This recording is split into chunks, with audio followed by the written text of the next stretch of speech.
Ali onagi janka jedhanii maqaan ubbaasanii oofan kunniin maqaa itti baasanii oofan kun eessaanu ari'ee eessaan akka nu ga'e isin hima tokkofa.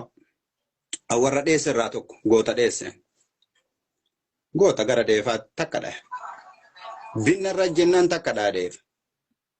Abbaan fedhanaaf hombo.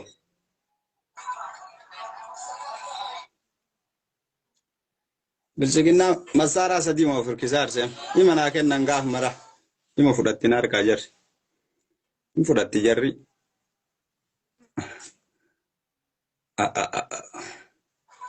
Akkana nama goonaan barwaboo mataa. Akkana nama goonaan qawwee miti mataan jaraa dhaddoon tokkichi dhaame si dhooyinaan ija si balleessa.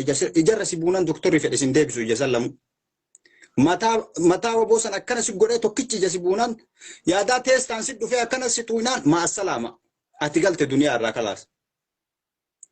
Jazakee walii wal mormite daka deemtee akiratti jechuu asirratti abiyyi wal mormoo osoo hin taane teestaan waboo tokkichi si dhooyinaan jechuu jaratti nu ergaanu anaa tunchaan jabeeffatin cubbu bara biyyiin kunillee takka mee laal tunchaan cubbu wallaa cubbu nama tunchaan jabeeffatin anaachi yoo erge jarri jarana jara firiidamiidhaan eega yaada tokko malee waa mara baratee yaada tokko malee waa sanattalee uf harkaa qabu waan taateef alaamee jennaaniin an harkina hollataa kun jala tarti kun garanaan tarti tun gubbaan tarti tun dakana tarti bakkan dhaa jedhurraa kiiloomeetira 3-4 fagaataa ka wanni an tokkosu.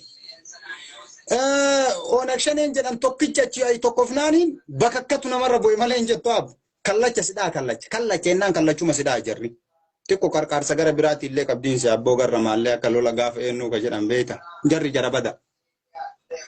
Abiyyi cubbuu nu godhee jira namma.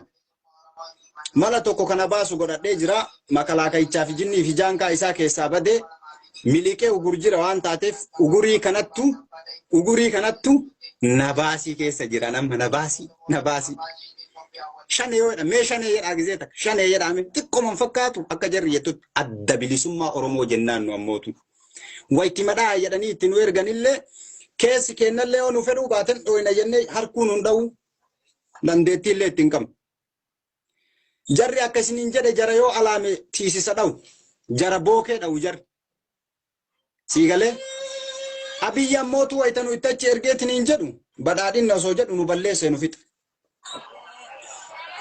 Nama 3,000 namni 3,000 gizee tokko sanaxallee yaaneeti isin gara lola dimbarii fi lola jinnii fi jaankaallee atteedum innante zigaa onag shanee yaachagaran yaallahun ta infixannuun jedhan akkaan finxa jenneen lafaan hin geenu jenneen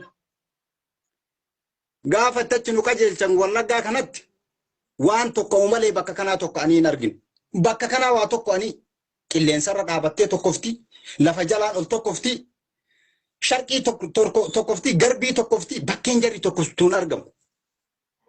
Maaluma arge saahibtoota tiyyata waliin deeme kun asii jige kun achi jige martuu kun eebadee jedha kun ashadu jedha ashadu sanillee homaa namni baay'een jedhu kun eebadee jedha kun akkas jedha kun kaan jedha kun eegadhaame achi abiyyi abaara. An kana argeeti jigee bakka ciise abiyyi abaaruurra jedhee keessa mala wayii ilaalladhee daangaa wayiitti baqadhee daangaa san keessa jira. Akkas dhugaa takka yoo isinii hime onag shaneemo onag jinni onag jahe onag torbe onag 8 abiyyi jedhuun kun namni 10 namni 20 wallahi bilsiqinnaa 100 loltuu 100 akkaan barate koma takka hafuuratti likkitu namatu dhufeen jettu harka tokkoon qabdee masaara ana asitti illee erkifadhee ijaanillee laalee olfa'a jedhee bakka inni dhaabatu laalee gaddeebi'ee gizee 7 akkana jedhee takkittii tokko sassunuu tarte waaqa keessa simbirree mukarraa ariiti. Namicha dha'uu dhiiftee jechuudha. Jarri osoo qawwee harka lamaanii qabate jara akkanatti ilaal. Qawwee harka lamaanitti akkana yoo qabate adda bilisummaan uummata Oromoo osoo ijaan hin laalin masaaraa adda bilisummaa Oromoo nama arge beeka. Bakkee kaameraa san yookiin ammootu bakkee keessaan laalan san hin qabdu jechuun hin danda'amu. Ittiin fayyadamtu bilaashumarra uumaniif yoo warroota baratuuf wayita barsiisaniif fayyade hireedha. Uummata barate imaayyuun fayyadu uummanni tanatti fayyadamu hin jiru. Bakka ati teettu silaale bakka ati dhaabattu silaale bakka ati deemaa ni jirtu silaale asumarra qabata kama garaa si buuse argite eebade qofa jedha achuma ayyaatii jedha akka ayyaan ergite ka erge.